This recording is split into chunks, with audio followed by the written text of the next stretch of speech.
Pratapgarh police ने अपराधियों को जेल से बाहर निकालने में मदद करने वाले 11 पेशेवर जमानतदारों को गिरफ्तार करके बड़ी कार्रवाई की है। ये जमानतदार पैसे लेकर अपराधियों की जमानत लेते थे, जिससे बदमाश जल्द ही जेल से रिहा हो जाते थे और फिर से आपराधिक गतिविधियों में शामिल हो जाते थे। पुलिस ने इन फर्जी जमानतदारों के खिलाफ एक विशेष अभियान चलाया।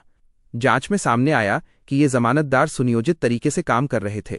पुलिस ने 33 लोगों पर मामला दर्ज किया है और मामले की गहन उत्तर प्रदेश के पूर्व भाजपा विधायक धनंजय कनौजिया को बिहार चुनाव प्रचार के लिए जाते समय 3 कैन बियर के साथ गिरफ्तार किया गया है। यूपी के बिलथरा रोड विधानसभा के पूर्व विधायक कनौजिया और उनके चालक दिलीप सिंह को बेतिया में बिहार सीमा पर पुलिस ने तलाशी के दौरान 1.5 लीटर बियर 3 कैन के साथ पकड़ा। बिहार में शराबबंदी लागू होने के कारण ये कार्रवाई की गई है। दोनों को गिरफ्तार कर पुलिस आगे की कानूनी कार्रवाई कर रही है। इस घटना ने बिहार के चुनावी माहौल में चर्चा पैदा कर दी है। नेशनल हेराल्ड मनी लॉन्ड्रिंग मामले में दिल्ली की एक विशेष अदालत ने प्रवर्तन निदेशालय ईडी से स्पष्टीकरण मांगा है।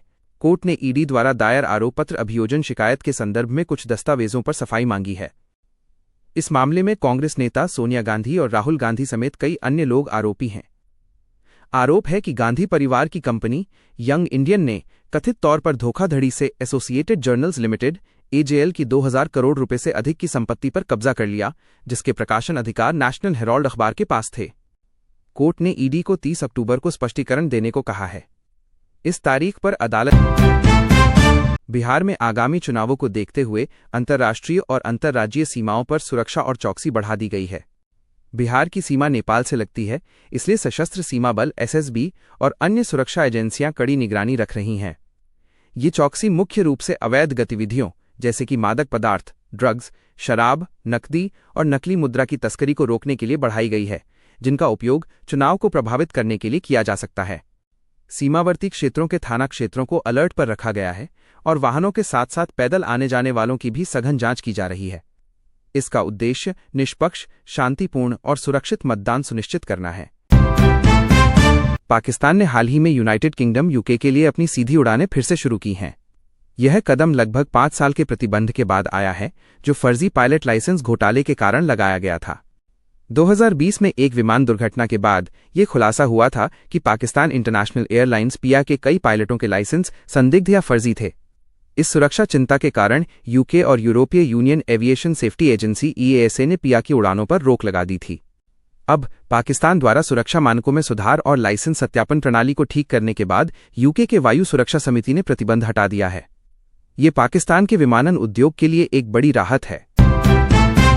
मुख्यमंत्री सुखविंदर सिंह सुक्खू की अध्यक्षता में हिमाचल प्रदेश मंत्रिमंडल की बैठक में पंचायत चुनाव दिसंबर में कराने का प्रस्ताव रखा गया। शिमला नगर निगम के मेयर और डिप्टी मेयर का कार्यकाल 5 साल किया गया। सोलन जिले में 3 प्राथमिक विद्यालय खोले जाएंगे। आपदा प्रभावितों को घर बनाने के लिए सरकार 7 लाख रुपए की सहायता देगी, जिसमें से 4 लाख रुपए पहली किस्त के रूप में दिए जाएंगे।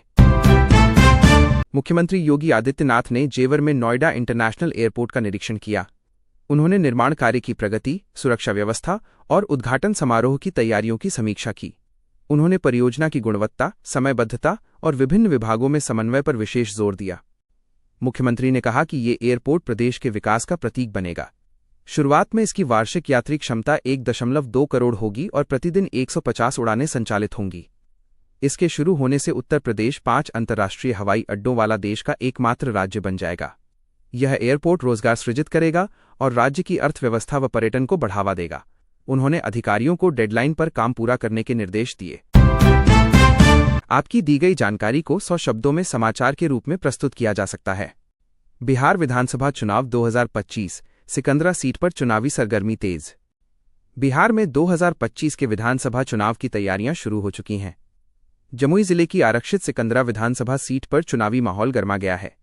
विभिन्न राजनीतिक दलों के प्रत्याशी मतदाताओं को लुभाने के लिए जोरदार प्रचार में जुटे हैं। प्रत्याशी रैलियां और जनसभाएं आयोजित कर रहे हैं, विकास के वादे कर रहे हैं और घर घर जाकर वोट मांग रहे हैं। राष्ट्रीय जनतांत्रिक गठबंधन NDA में हिंदुस्तानी आवाम मोर्चा हम ने इस सीट से प्रफुल्ल कुमार मांझी को अपना उम्मीदवार बनाया है, जो वर्तमान विधायक भी हैं। वहीं महागठबंधन में भी उम्मीदवार सक्रिय हैं। नामांकन प्रक्रिया के बाद अब सभी दल अपने उम्मीदवारों की जीत सुनिश्चित करने के लिए पूरी ताकत झोंक रहे हैं। ये सीट अक्सर राजनीतिक बदलाव के लिए जानी जाती है, जिससे मुकाबला रोचक हो गया है। चुनाव के दूसरे चरण में 11 नवंबर 2025 को यहां मतदान होगा। बिहार के मुख्यमंत्री नीतीश कुमार ने आगामी विधानसभा चुनावों के मद्देनजर एक बड़ा चुनावी वादा किया है। उन्होंने घोषणा की है कि अगर उनकी सरकार बनती है तो अगले 5 सालों 2025 से 2030 में 1 करोड़ युवाओं को सरकारी नौकरी और रोजगार के अवसर प्रदान किए जाएंगे। इस लक्ष्य को हासिल करने के लिए केवल सरकारी क्षेत्र ही नहीं बल्कि निजी और औद्योगिक क्षेत्रों में भी नए रोजगार के अवसर पैदा किए जाएंगे। मुख्यमंत्री ने इस योजना को साकार करने के लिए कौशल विकास प्रशिक्षण देने की बात भी कही है ताकि युवा रोजगार के लिए तैयार हो सकें। उन्होंने बिहार के विकास के पथ पर आगे बढ़ने के लिए युवाओं से अपनी सरकार को समर्थन देने की अपील की है। सरकार ने इस महत्वाकांक्षी लक्ष्य के लिए एक उच्च स्तरीय समिति के गठन का भी निर्णय लिया है। प्रधानमंत्री नरेंद्र मोदी ने 11 अक्टूबर को इस योजना का शुभारंभ किया था। इसके तहत महोबा, हमीरपुर, बांदा, चित्रकूट, जालौन, झांसी, ललितपुर, उन्नाव, प्रयागराज, प्रतापगढ़, श्रावस्ती और सोनभद्र को शामिल किया गया है। इन जिलों में कृषि उत्पादकता बढ़ाने का काम किया जाएगा। संभल, जो कभी दंगों और पलायन के लिए जाना जाता था, अब मुख्यमंत्री योगी आदित्यनाथ के नेतृत्व में आस्था और सुरक्षा का केंद्र बन गया है। 1978 के दंगों के कारण 46 साल से रुकी हुई 24 कोसी परिक्रमा फिर से शुरू हो गई है। योगी सरकार ने अवैध कब्जों को हटाकर, धार्मिक स्थलों का जीर्णोद्धार करके और कानून व्यवस्था मजबूत करके संभल को उसकी पौराणिक पहचान भगवान मुख्यमंत्री योगी आदित्यनाथ के नेतृत्व में उत्तर प्रदेश कृषि आधारित अर्थव्यवस्था को औद्योगिक स्वरूप दे रहा है और तेजी से भारत का फूड प्रोसेसिंग हब बन रहा है। ग्लोबल ट्रेड रिसर्च रिपोर्ट के अनुसार आगरा और फर्रुखाबाद में अत्याधुनिक प्रोसेसिंग प्लांट स्थापित हो रहे हैं, जिन्हें कॉन्ट्रैक्ट फार्मिंग और कोल्ड स्टोरेज का समर्थन प्राप्त है। इससे किसानों को उनके उत्पादों का बेहतर मूल्य मिल रहा है और 2.55 लाख से अधिक युवाओं को रोजगार मिला है। राज्य सरकार की खाद्य प्रसंस्करण उद्योग नीति 2023 उद्यमियों को प्रोत्साहन दे रही है, जिससे निवेश, रोजगार और निर्यात के नए अवसर खुल रहे हैं। उत्तर प्रदेश के मंत्री संजय सिंह गंगवार ने दावा किया है कि 2027 तक समाजवादी पार्टी का उत्तर प्रदेश से सफाया हो जाएगा। उन्होंने ये भी कहा कि बिहार में एनडीए की सरकार बनेगी। उन्होंने विपक्षी दलों पर जनता को गुमराह करने का आरोप लगाया